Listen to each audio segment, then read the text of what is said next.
시편 7편 1절에서 17절 말씀입니다. 1절 여호와 내 하나님이여 내가 주를 믿습니다. 나를 쫓는 모든 사람들에게서 나를 구원해 건져주소서.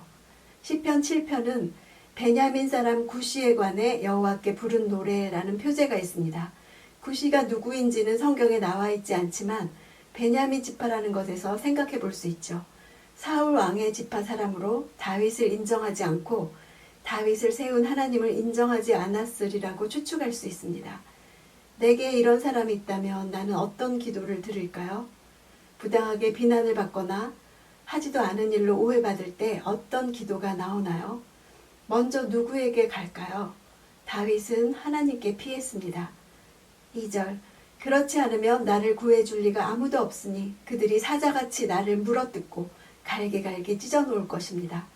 다윗은 자신이 과거 양을 치는 목자였을 때를 회상하면서 그의 대적자들에게 마치 사자 앞에 어린 양과 같은 존재로 방치되어 있음을 고백하고 있습니다.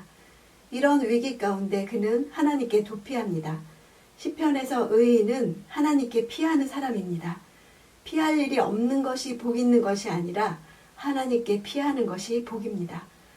3, 4절 여호와 내 하나님이여 만약 내가 이 일을 했다면 그래서 내 손에 죄악이 있다면 내가 만약 나와 화해한 사람에게 악한 행동으로 갚았거나 내 적에게 아무 이유 없이 빼앗은 것이 있다면 다윗은 3번의 가정법 접속사를 사용해서 그가 결코 모함당하는 죄를 짓지 않았다는 사실을 강조합니다.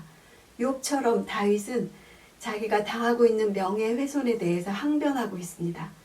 5절 내 적이 나를 쫓아와 붙잡게 하소서. 그가 내 영혼을 짓밟아 나를 땅속에 묻게 하시고 내 영광이 먼지 속에 있게 하소서. 셀라. 1절에 나를 쫓던 무리들이 있었듯이 만일 내게 죄가 있다면 나를 쫓아와 잡게 하라고 악인이 받을 보응을 받게 해달라고 간구하고 있습니다. 다윗이 자기가 죄가 없는 존재라고 말하는 것이 아닙니다. 악인들이 말하는 사항에 대해서 무죄하다는 것입니다. 그러면서 셀라 하고 원수들과 자신에 대해 쏟아내는 단락을 끝냅니다. 6절 여호와여 진노하며 일어나소서. 내 적들에 맞서 일어나 싸워주소서. 내 하나님이여 나를 위해 일어나 심판을 명하소서. 이제 하나님을 향해 명령하는 기도를 하죠. 하나님이 앉아 계시는 것 같아서 앉았던 자리에서 떨쳐 일어나시라는 의미를 나타내는 명령법입니다. 의로우신 재판장이 되어 일어나 달라고 간구합니다. 진노하여 일어나소서. 맞서 싸워주소서. 일어나 심판을 명하소서.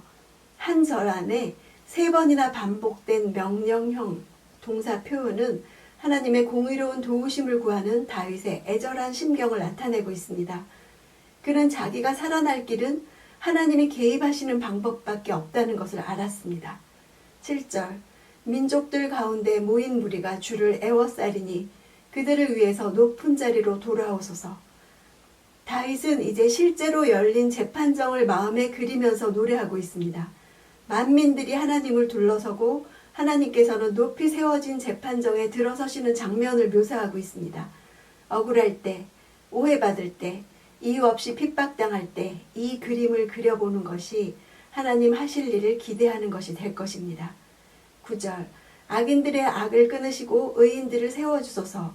이는 의로우신 하나님이 마음과 생각을 살피는 분이시기 때문입니다. 마음이란 심장을 뜻합니다. 히브리인들은 심장을 생각하는 주체라고 여겼습니다. 개역성경의 양심이라고 번역된 단어 생각은 히브리어로 콩팥입니다. 히브리인들은 콩팥 속에 은밀한 생각들을 담고 있다고 생각했습니다.